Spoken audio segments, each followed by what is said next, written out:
একজন যুক্তিবাদীর কিছু উদ্বেগের কথা বলছি। সুখেশ রায়চৌধুরী। মহাকাশ বিজ্ঞানী বা ভূবিজ্ঞানীরা যখন ব্যাখ্যা করেন যে আজ থেকে 1380 কোটি বছর আগে বিগ ব্যাং নামক একটি মহাজাগতিক ঘটনার মধ্য দিয়ে জন্ম হয়েছিল এই বিশ্ব ব্রহ্মাণ্ডের, তখন সত্যি সেটা ভাবা খুব কঠিন হয়ে পড়ে। ওদের মতে 454 কোটি বছর আগে সূর্য জন্ম নিয়েছিল পৃথিবী সহ তার অন্যান্য গ্রহ উপগ্রহ নিয়ে। তার জন্মস্থান ছায়াপথ বা মিল্কি ওয়ে নামাঙ্কিত এক স্পাইরাল গ্যালাক্সি বা নক্ষত্রপুঞ্জের অন্তর্গত ওরিয়ন নামের একটি সুরের মূলের দিকে। এই ওরিয়ন নামের সুরটি ছায়াপথ বা মিল্কি ওয়ে নক্ষত্রপুঞ্জের বড় 4টি সুরের অন্যতম। ছায়াপথ বা মিল্কি ওয়ে নামক যে গ্যালাক্সি বা নক্ষত্রপুঞ্জে সপরিবার সূর্য অবস্থান করছে, মহাশূন্যে অমন গ্যালাক্সি বা নক্ষত্রপুঞ্জের সাম্প্রতিকতম অনুমিত সংখ্যা 2,00,000 কোটি। মহাকাশ বিজ্ঞানী ও ভূবিজ্ঞানীরা গবেষণালব্ধ তথ্য থেকে সিদ্ধান্তে এসেছেন যে প্রায় 400 কোটি বছর আগে এই পৃথিবীতে প্রথম প্রাণের সঞ্চার হয়েছিল শৈবাল আর ব্যাকটেরিয়ার চেহারায়। আর মাত্র 20 লক্ষ বছর আগে এই পৃথিবীতে আবির্ভাব হয়েছে আদিমতম মানবের, জীবজগতের নানা শাখা প্রশাখার বিবর্তনের অতি দীর্ঘ পথ চলার মধ্য দিয়ে। এই আদিমতম মানুষ বিবর্তনের কোন স্তরে পৌঁছে আগুন আর চাকা আবিষ্কার করেছিল, অথবা কখন তারা আলতামিরার গুহায় ছবি আঁকল বা ভাব বিনিময়ের ভাষা পেল মুখে, সে আলোচনা পণ্ডিতরা করুক। শুধু এটুকু প্রশ্ন উঠতেই পারে যে ওই সময়ে ঈশ্বর, স্বর্গ নরক বা দেবতা অসুরকে নিয়ে ভাববার মতো চিন্তা শক্তি মানুষের হয়েছিল কি? নাস্তিকেরা অবশ্য প্রশ্ন করতেই পারেন যে এই দীর্ঘ সময় উনি অর্থাৎ ঈশ্বর কোথায় ছিলেন, কি করছিলেন? এবং ঈশ্বরবাদীরা তাচ্ছিল্যের হাসি হেসে বলতেই পারেন, সেসব বোঝার ক্ষমতা সবার থাকলে তবে তো বলতে পারবে।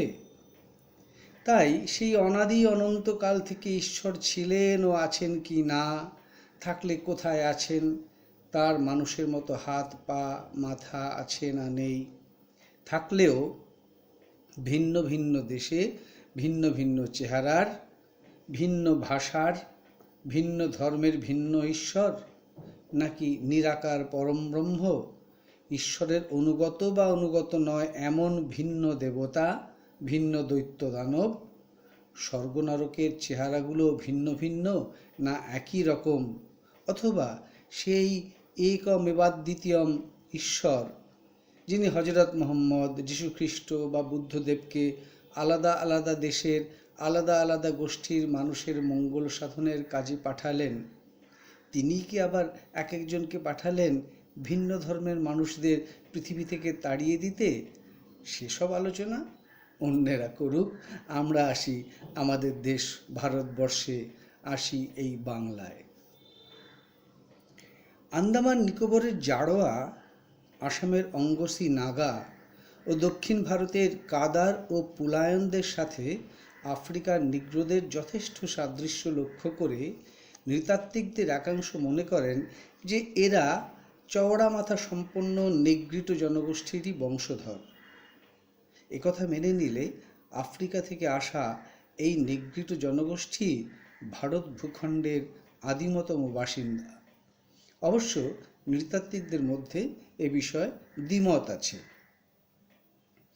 আর নেগ্রিটোদের কথা বাদ দিলে আদিমতম ভারতবাসী যে আদি অস্ট্রাল জনগোষ্ঠী, তাতে কোনো দ্বিমত নেই। অস্ট্রেলিয়ার আদিম অধিবাসীদের সাথে রক্ত ও গঠনের মিল আছে বলেই এমন নামকরণ। অনুমান এরা প্রায় 50,000 বছর আগে আফ্রিকা থেকে লোহিত সাগর পেরিয়ে আরব ও পারস্যের সমুদ্রতট ধরে এসে ভারতের উত্তর পশ্চিমে বসতি পাতে। নৃতাত্ত্বিকেরা অনুমান করেন এদেরই কোনো অংশ প্রায় 30,000 বছর আগে ভারত থেকে প্রথমে সিংহল, ইন্দোনেশিয়া, মেলানেশিয়া হয়ে অস্ট্রেলিয়ার এমনকি প্রশান্ত মহাসাগরের ইস্টার দ্বীপ পর্যন্ত ছড়িয়ে পড়েছিল। প্রাচীন সংস্কৃত সাহিত্যে ও পুরাণে উল্লিখিত নিষাদ জাতির যে বিবরণ পাই তা এই আদি অস্ট্রালদের সঙ্গেই মেলে। এদের ভাষা অস্ট্রিক। আদি অস্ট্রাল জনগোষ্ঠীর পর ভারতের বাইরে থেকে যাঁরা ভারতে আসে তারা হলো ভূমধ্যসাগরীয় অঞ্চল থেকে আনুমানিক 3000 খ্রিস্টপূর্বাব্দে আসা দ্রাবিড় জাতি। বৈদিক সাহিত্যে উল্লিখিত পণিরা এই গোষ্ঠীর লোক। আদি মিশরীয়দের সাথে এদের মিল আছে। মহেঞ্জোদারোয় আদি অস্ট্রাল ও দ্রাবিড় এই দুই গোষ্ঠীর নরকঙ্কাল পাওয়া গেছে। আর্যদের আগমনের ফলে দ্রাবিড়রা উত্তর ভারত থেকে বিতাড়িত হয়ে বিন্ধ্য পর্বতের দক্ষিণে এসে হাজির হয়। আর্যদের তাড়া খেয়ে দ্রাবিড়রা যখন দক্ষিণ দিকে চলে আসছিল তখন একটি ক্ষুদ্র গোষ্ঠী বিচ্ছিন্ন হয়ে পশ্চিম দিকে চলে যায়। বর্তমানে পাকিস্তানের বেলুচিস্তানে দ্রাবিড় ভাষাবংশের শাখা ব্রাহুই ভাষার চিহ্ন মেলে। এই ভাষার চিহ্ন ধরেই প্রতিষ্ঠিত হয় যে সিন্ধু সভ্যতা আসলে দ্রাবিড়ীয় সভ্যতাই। দ্রাবিড়দের অনুসরণ করেই ভারতে আসে আলপীয়রা, যাদের ভাষাও আর্য। নৃতাত্ত্বিকদের অনুমান মধ্য এশিয়ার পার্বত্য অঞ্চলে এদের জন্ম। এদেরই একদল এশিয়া মাইনর থেকে পশ্চিম সাগরের উপকূল ধরে এগিয়ে সিন্ধু, কাথিয়াবাড়, গুজরাট, মহারাষ্ট্র হয়ে তামিলনাড়ু পৌঁছয়। আর একদল পূর্ব উপকূল ধরে ওড়িশা ও বাংলায় এসে পৌঁছয়।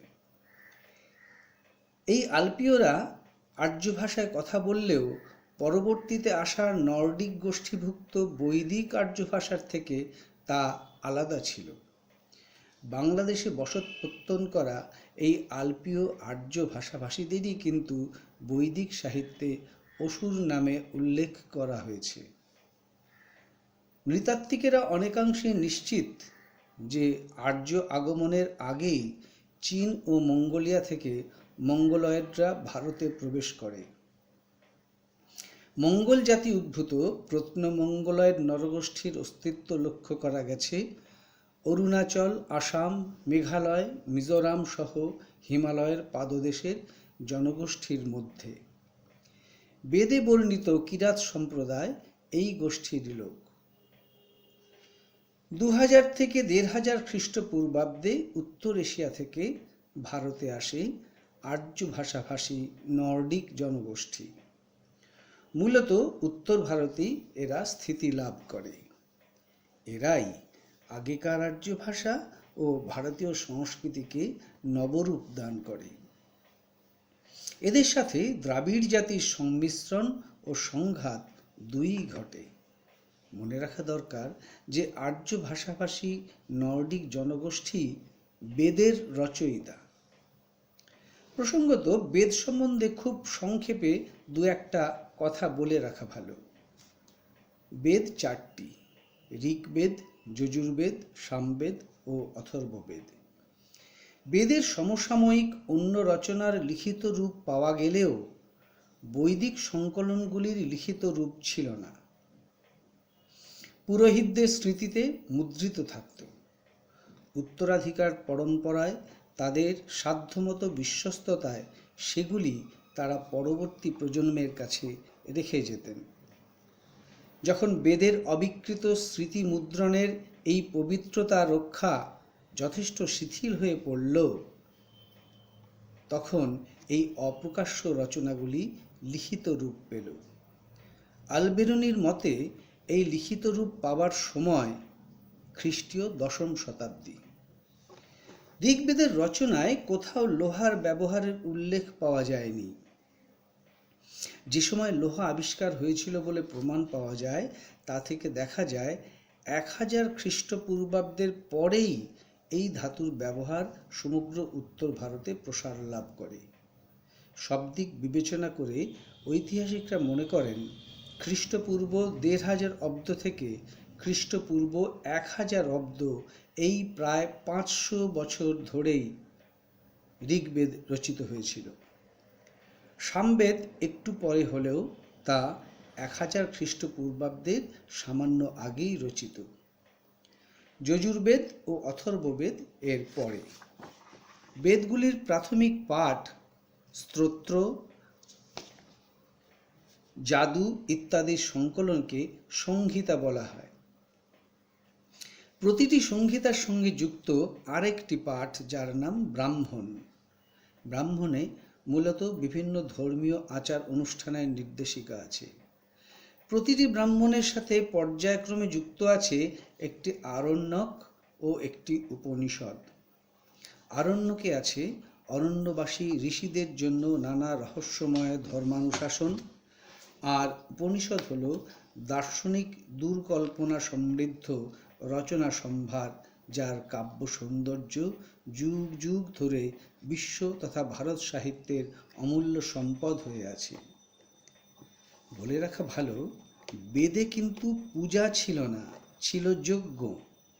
বেদে মন্দির ছিল না, ছিল না বিগ্রহ। বেদির উপর নৈবেদ্য রেখে মন্ত্রপাঠ হতো। সেই সব মন্ত্র সুর করে সাম নামে গাওয়া হতো। পৌরাণিক পূজার নৈবেদ্যতে ফল, ছানা, ক্ষীরের মিষ্টান্ন বা চাল ডালের খিচুড়ি থাকলেও বৈদিক যজ্ঞে এইসবের বদলে ছিল পশু হনন। পশুর শ্বাসরোধ করে তাকে মারা হতো। পৌরাণিক পূজায় বেদির বদলে এলো মন্দির, এবং ইন্দ্র, বরুণ, সূর্য, অগ্নি, উষা, আকাশ ও পৃথিবী প্রভৃতি বৈদিক দেবতাদের বদলে এলেন দুর্গা, কালী, নারায়ণ ও বহু আঞ্চলিক দেবদেবী। এর পিছনে অবশ্যই ছিল নর্ডিকদের পূর্বে আসা অনার্যদের দেবদেবী সহ নানা সংস্কৃতির সাথে আর্য সংস্কৃতির মিশ্রণ। বেদ ও হিন্দুত্ব তত্ত্বগতভাবে, প্রক্রিয়ায়, প্রার্থনায় সম্পূর্ণ ভিন্ন মেরুতে অবস্থিত। নর্ডিক আর্যদের পরেও এই ভারত ভূখণ্ডে এসেছে আরও কত শত জাতি উপজাতি। রবীন্দ্রনাথের কথায়, দুর্বার স্রোতে এলো কোথা হতে, সমুদ্রে হলো হারা। এই যে সমুদ্রে হলো হারা কথাটি শুধু সংস্কৃতির বা ভাষার বা আচার আচরণের মিশ্রণ ছিল না। এই মিশ্রণগুলির পিছনে বাস্তবটা হলো পারিবারিক সম্বন্ধ বা নারী পুরুষের মিলন ও নতুন বংশ বিস্তার। প্রজন্মের পর প্রজন্ম এই মিশ্রণ চলে এসেছে। অস্ট্রালদের সঙ্গে দ্রাবিড়, দ্রাবিড়দের সাথে আলপিয়ান এবং অবশ্যই বৈদিক আর্যদের। আর তারপরেও চলেছে এক মিশ্রণের সাথে অন্য মিশ্রণ। না, এতেও শেষ হয়নি মিশ্রণের অবিরাম ধারা। এসেছে শক, হুন, পাঠান, মোগল, ফরাসি, পর্তুগিজ, ইংরেজ ও আরও অনেক বিদেশি। স্বয়ং রবীন্দ্রনাথের পূর্বপুরুষ কুশারীরাও ছিলেন পিরালি বামুন, যারা এই মিশ্রণের কারণেই সমাজচ্যুত হয়েছিলেন। আর হিন্দু, বৌদ্ধ, জৈন, পারসিক প্রভৃতি ভিন্ন ধর্মীয় সম্প্রদায়ের মধ্যে মিশ্রণ ছাড়াও একই ধর্মের ভিতরেই ভিন্ন জাতি উপজাতির মধ্যেকার মিশ্রণকেও আটকানো যায়নি। নৃতাত্ত্বিক বিশ্লেষণে কথা প্রমাণিত যে উচ্চবর্ণের ব্রাহ্মণরাও অন্যান্য বহু বর্ণিত শঙ্কর জাতির মতোই সংমিশ্রণের ফসল। ভারতের কেউই আজ বলতে পারবেন না আমি খাঁটি হিন্দু, খাঁটি ব্রাহ্মণ বা অন্য কিছু। রবীন্দ্রনাথের গোরা থেকে কয়েকটি লাইন উদ্ধৃত করার লোভ সামলাতে পারছি না। গোরা যে ভারতবর্ষের জাতীয়তাবাদের সাথে হিন্দু ধর্মের একীকরণ করে নিজেকে সেই ধর্মের এক বড় প্রচারক বলে ঘোষণা করে থাকত, সে যখন জানল সে নিজে একজন আইরিশম্যানের সন্তান, তখন সে পরেশবাবুকে বলল, কোট, ভারতবর্ষের উত্তর থেকে দক্ষিণ পর্যন্ত সমস্ত দেব মন্দিরের দ্বার আজ আমার কাছে রুদ্ধ হয়ে গেছে। আমি যে পতিত হব, ব্রাত্য হব, সে ভয় আর আমার নেই। আমাকে আর পদে পদে মাটির দিকে চেয়ে সুচিতা বাঁচিয়ে চলতে হবে না। আমি আজ ভারতবর্ষীয়। আমার মধ্যে হিন্দু, মুসলমান, খ্রিস্টান কোনো সমাজের কোনো বিরোধ নেই। আজ এই ভারতবর্ষের সকলের জাতি আমার জাত, সকলের অন্নই আমার অন্ন। আজ আমি এমন শুচি হয়ে উঠেছি যে চণ্ডালের ঘরেও আমার আর অপবিত্রতার ভয় রইল না। আপনিও আমাকে আজ সেই দেবতারই মন্ত্র দিন, যিনি হিন্দু, মুসলমান, খ্রিস্টান, ব্রাহ্ম সকলেরই, যার মন্দিরের দ্বার কোনো জাতির কাছে, কোনো ব্যক্তির কাছে অবরুদ্ধ হয় না, যিনি কেবল হিন্দুর দেবতা নন, যিনি ভারতবর্ষের দেবতা। আনকোট। এরপরে আসি আমাদের জীবনশৈলীতে। এই প্রবন্ধে উল্লিখিত বা অনুল্লিখিত দেশি বিদেশি জাতপাত ধর্মীয় সম্প্রদায় নির্বিশেষে সকলের অবদানে সমৃদ্ধ হয়েই আমরা আমাদের প্রতিদিনের নিত্য প্রয়োজনীয় কাজগুলি সুসম্পন্ন করে থাকি। বিজ্ঞান, প্রযুক্তি বা চিকিৎসা বিজ্ঞানে যেমন সারা বিশ্বের সব দেশ, সব ধর্মের মানুষের গুরুত্বপূর্ণ অবদান ও ঐতিহাসিক ভূমিকাকে আমরা বিনা দ্বিধায় গ্রহণ ও শ্রদ্ধার সাথে স্বীকার করে থাকি, তেমনি অন্য সব ক্ষেত্রেও যেমন কৃষি, শিল্প, কারিগরি, শিক্ষা, সংস্কৃতি, প্রশাসন, স্থাপত্য সহ অন্যান্য প্রতিটি ক্ষেত্রেও সকলের অবদানকে আমরা ভুলতে পারি না। ব্রিটিশ শাসনের বিরুদ্ধে আমাদের স্বাধীনতা সংগ্রাম করতে হয়েছে, ঠিক কথা, কিন্তু ব্রিটিশ প্রবর্তিত ভারতের রেল, আধুনিক ডাক ব্যবস্থা, সড়ক, পরিবহন এবং আধুনিক শিক্ষা আমাদের জীবনকে অন্ধকার থেকে আলোয় এনেছে, তা অস্বীকার করার উপায় কিন্তু নেই। এজন্য অসংখ্য ব্রিটিশ প্রযুক্তিবিদ, শিক্ষাবিদ তাদের কীর্তির জন্য আমাদের কাছে প্রণম্য থেকে গেছেন। সুশৃঙ্খল প্রশাসনিক ব্যবস্থার জন্য এমন বহু আইন তারা প্রণয়ন করেছিলেন, যেগুলিকে এখনও আমরা অনুসরণ করি। একটু পিছনে তাকাই। দ্বাদশ শতাব্দীতে সুলতানি শাসনের মধ্য দিয়ে ভারতে ইসলাম ধর্মাবলম্বী মানুষের হাতে শাসন ক্ষমতা যায়। সব শাসকদের মতো এদেরও বহু কাজ ইতিহাসে খারাপ বলে চিহ্নিত হয়ে আছে। আবার এদের সাথে ভারতের মানুষের কাছে এসে পৌঁছয় ওদের দেশের প্রচলিত এমন সব প্রযুক্তি, কারিগরি, স্থাপত্যশৈলী বা গার্হস্থ্য উপকরণের সামগ্রী যা আগে এখানে ছিল না। সুলতানি আমলের আগে আমরা সেলাই করা জানতাম না। শৌখিন বস্ত্রাদি, সেলাই করা জামা প্যান্ট, লেপ তোশক, কাঠের দরজা জানালা, আধুনিক স্থাপত্যের উপকরণের ব্যবহার আমাদের জানা ছিল না। জানতাম না আধুনিক ঘড়ি, ছাতা, তালাচাবির ব্যবহার বা সেসব তৈরি ও মেরামতের কাজ। রান্নাবান্নার ক্ষেত্রেও সুলতানি আমল এনেছিল বিরাট পরিবর্তন। 15,000 পদাতিক সৈন্যসহ সুলতান ইব্রাহিম লোদিকে কামানের গোলায় হারিয়ে বাবরের শাসন শুরু হয়েছিল ভারতের মুঘল শাসন ব্যবস্থা। মুঘল শাসিত 150 বছরে ভারতের সাধারণ মানুষের নিরাপত্তার স্বার্থে প্রতিরক্ষা, থানা, চৌকিদার, আইনের লিপিবদ্ধতা, বিচার ব্যবস্থা ও রাজস্ব সংগ্রহ, ভূমি রাজস্ব ব্যবস্থা, জমি জরিপের ব্যবস্থা, জমির পরিমাপের যেসব সূচক আজও আমরা এখনও ব্যবহার করে থাকি, তার সিংহভাগই সুলতানি বা মুঘল আমলের। খাদ্যাভ্যাসের কথা উল্লেখ করার দরকার আছে কি? বাংলাসহ উত্তর ভারতের কোন রান্নাঘরে, কোন রেস্টুরেন্টে, কোন আনন্দ অনুষ্ঠানে মোগলাইখানা আমরা খোঁজ করি না? আর ভারতীয় সঙ্গীতের ক্ষেত্রে আজও মুঘল তথা মুসলিম ওস্তাদদের প্রাধান্য অস্বীকার করা অসম্ভব। আরবি, পার্সি ও উর্দু সাহিত্যকে বাদ দিয়ে ভারতের সংস্কৃতি পঙ্গু। বহু ফুল ও ফলের আমদানি হয়েছে ওদের দ্বারাই। আমাদের বাংলা তথা ভারতীয় ভাষাতেও আষ্টে পৃষ্ঠে জড়িয়ে গেছে আগেকার শাসন ব্যবস্থায় ব্যবহৃত বিদেশি ভাষাগুলি। ঐতিহাসিকভাবে বহু সম্প্রদায়ের সম্মিলিত অবদানে সমৃদ্ধ বর্তমান ভারতীয় ভাষা, সংস্কৃতি ও জীবনধারণের বৈশিষ্ট্যগুলি থেকে কোনো একটি সম্প্রদায়ের কোনো বিশেষ লক্ষণকে আলাদা করা তাই একেবারেই অসম্ভব। কয়েকটি বাংলা শব্দের কথা উল্লেখ করি। বাদুড় শব্দটিকে ভাষাবিদরা নেগ্রিটোদের অনুমান মনে করেন। গ্রাম বাংলায় সংখ্যা প্রকাশ করার সময় কুড়ির ব্যবহার, যেমন 1 কুড়ি, 2 কুড়ি, এসব কিন্তু আদি অস্ট্রালদের অস্ট্রিক ভাষার উদাহরণ। অস্ট্রিক ও আর্য ভাষার মিশ্রণে কিছু মুন্ডা শব্দ সংস্কৃত ও বাংলা এসেছে, যেমন কদলি, অলাবু অর্থাৎ লাউ, খোকা, খড়, ডাঙা, চিংড়ি, রত্ন প্রভৃতি।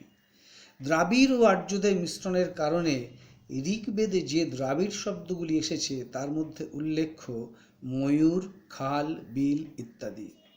পরবর্তীতে পাণিনির দ্বারা সংস্কার করা বৈদিক ভাষা, যাকে ছান্দস বলে আমরা জানি, যা আমরা সংস্কৃত বলে পরিচিত করেছি, সেই সংস্কৃততে এবং বাংলায় তৎসম শব্দরূপে এসেছে পুষ্প, পূজা, তণ্ডুল প্রভৃতি।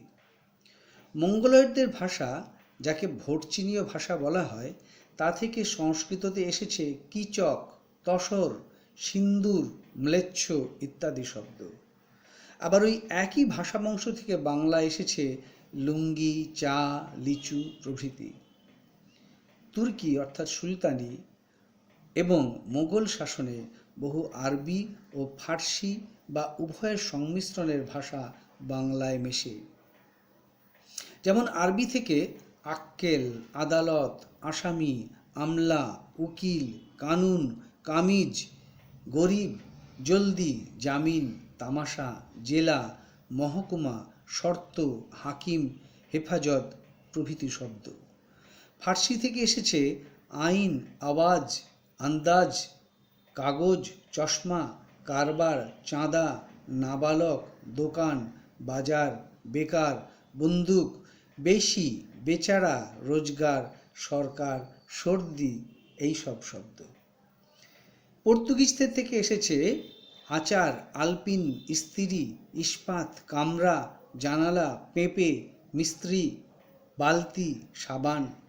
ফরাসিদের থেকে কার্তুজ, রেস্তোরাঁ, জার্মান থেকে ওলকপি, স্পেনীয় শব্দ ডেঙ্গু, ওলন্দাজি শব্দ রুইতন, হরতন, ইস্কাপন, আর ইংরাজি শব্দের কথা নাই বা বললাম।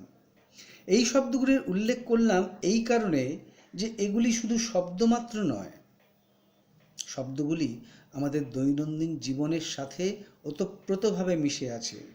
শব্দগুলিকে আমরা যেমন আমাদের জীবন থেকে বিচ্ছিন্ন করতে পারি না, তেমনি শব্দগুলির সাথে যেসব সম্প্রদায় বা তাদের উত্তরসূরি মানুষজন আছেন তাদের প্রতি বিদ্বেষ, ঘৃণা নিয়েও আমরা বাঁচতে পারি না।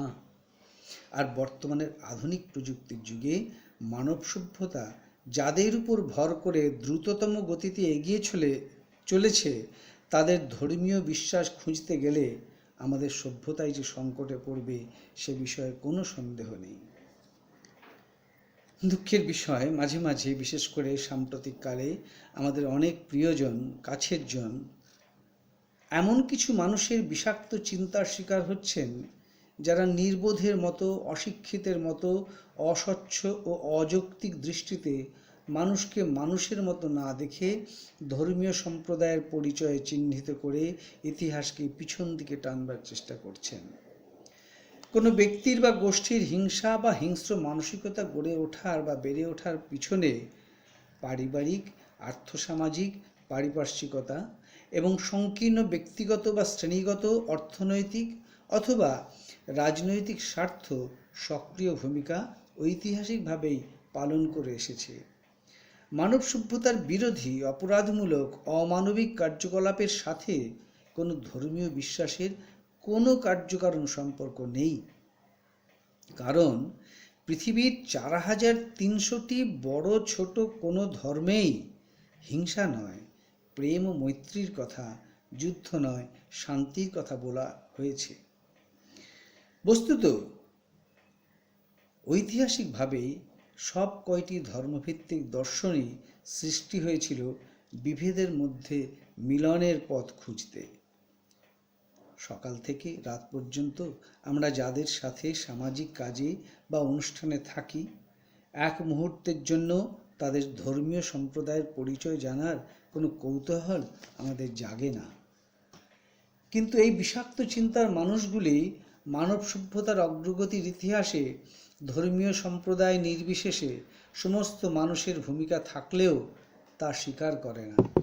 শুধু নেতিবাচক কোনো বিশেষ ঘটনার সাথে কোনো একটি বিশেষ সম্প্রদায়ের কিছু মানুষের যোগ পাওয়াকে ভিত্তি করে এরা সেই সমগ্র সম্প্রদায়টিকেই অপরাধী হিসেবে চিহ্নিত করে এবং সম্প্রদায়ের ভিত্তিতে মানুষকে ভাগ করার অশুভ প্রয়াস করে। এইভাবে চিহ্নিত সম্প্রদায়ভুক্ত নিরপরাধ, সৎ, এমনকি গুণী মানুষগুলির প্রতিও ভিন্ন সম্প্রদায়ের মানুষের বিদ্বেষ সৃষ্টি করার প্রয়াস করে। এরা ভিন্ন ধর্মীয় সম্প্রদায়ের মানুষকে কোনো না কোনো অজুহাতে ঘৃণা করতে শেখায়। বৈচিত্র্যময় ভারতবাসীর ভিন্ন ভাষা, ভিন্ন পোশাক, ভিন্ন খাদ্যের স্বাধীনতাকে অস্বীকার করে।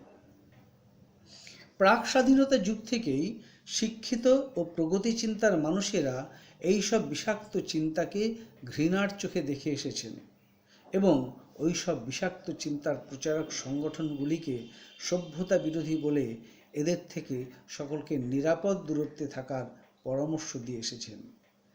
তারা বলতেন, এরা সেই সব চিন্তার উত্তরাধিকারী যেই চিন্তা রামমোহনকে সতীদাহ প্রথা রদ করতে, বিদ্যাসাগরকে স্ত্রী শিক্ষা দেওয়ার তীব্র বিরোধিতা করেছিল ও বাধা দিয়েছিল।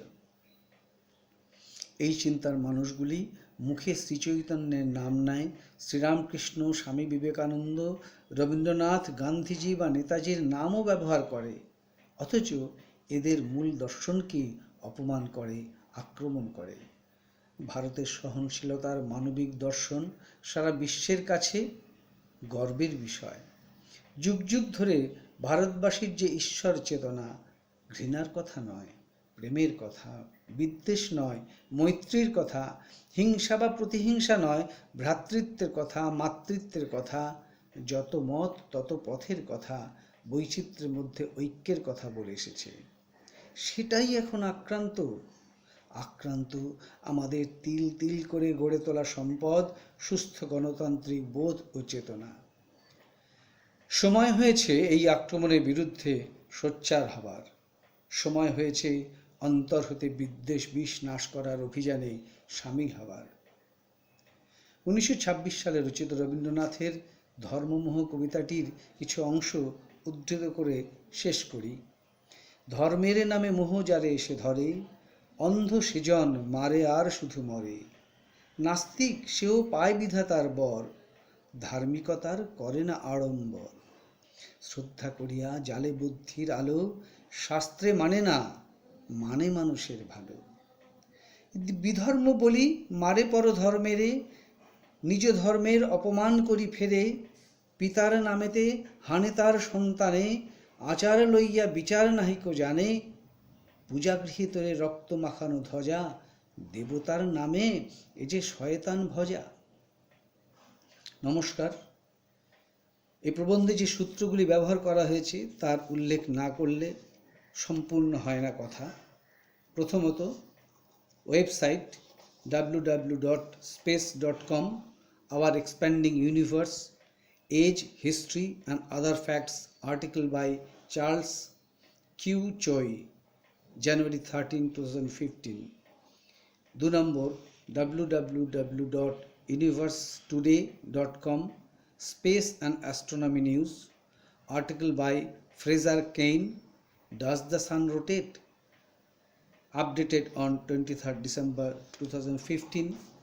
3 নম্বর, www.universetoday.com, Space and Astronomy News, article by Fraser Cain, How many galaxies are there in the universe? Updated on 1st November 2016। 4 number https n.wikipedia.org Formation and Evolution of the Solar System। 5 number https starchild.gsfc.nasa.gov Starchild question for the month of February 2000 Does the sun move around the Milky Way? 6 number coolcosmos.ipac.caltech.edu Do Galaxies Move? 7 number www.cultureopedia.net Tribes article Tribes of India Origin of Races in India। 8 number https enwikipedia.org Wiki Peopling of India। 9 নম্বর ইরফান হাবিব প্রাক ইতিহাস বৈদিক সভ্যতা। 10 নম্বর সুকুমারী ভট্টাচার্য 1 নম্বর গীতা কেন। 2 নম্বর প্রবন্ধ প্রাচীন ভারত হিন্দুত্ব ও আজকের সাম্প্রদায়িকতা। 11 নম্বর পশ্চিমবঙ্গ সরকার উচ্চ মাধ্যমিক শিক্ষা সংসদ পাঠ্যপুস্তক বাঙালির ভাষা ও সংস্কৃতি।